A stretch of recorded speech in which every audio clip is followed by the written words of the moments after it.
ભરૂચના જાડોસર વિસ્તારમાં આવેલી 110 સોસાયટીઓની બનેલી અરુણોદય વસ્તી દ્વારા એનકે પેટ્રોલ પંપ પાછળના મેદાનમાં વિરાટ હિન્દુ સંમેલનનું ભવ્ય આયોજન કરવામાં આવ્યું હતું। અંદાજે 2400 થી વધુ હિન્દુ ભાઈ બહેનો અને બાળકો ઉત્સાહપૂર્વક જોડાયા હતા। કાર્યક્રમની શરૂઆત નર્મદા સંસ્કૃત પાઠશાળાના ભૂદેવો દ્વારા વૈદિક મંત્રોચ્ચાર સાથે થઈ હતી, જેના કારણે સમગ્ર વાતાવરણ આધ્યાત્મિક ઉર્જાથી ગુંજી ઉઠ્યું હતું।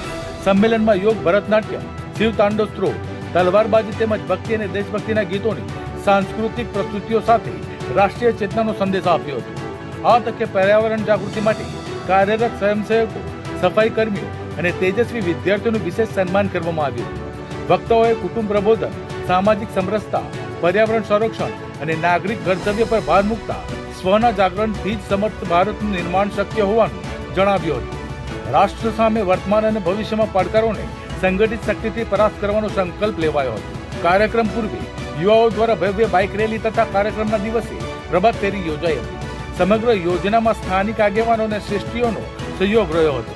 અંતે ભારત માતાની આરતી, વંદે માતરમ અને રાષ્ટ્રગીતના ગાન સાથે કાર્યક્રમ પૂર્ણ થયો હતો। સંતો અને મહાનુભાવોની ઉપસ્થિતિએ કાર્યક્રમને વધુ ગૌરવ આપ્યું।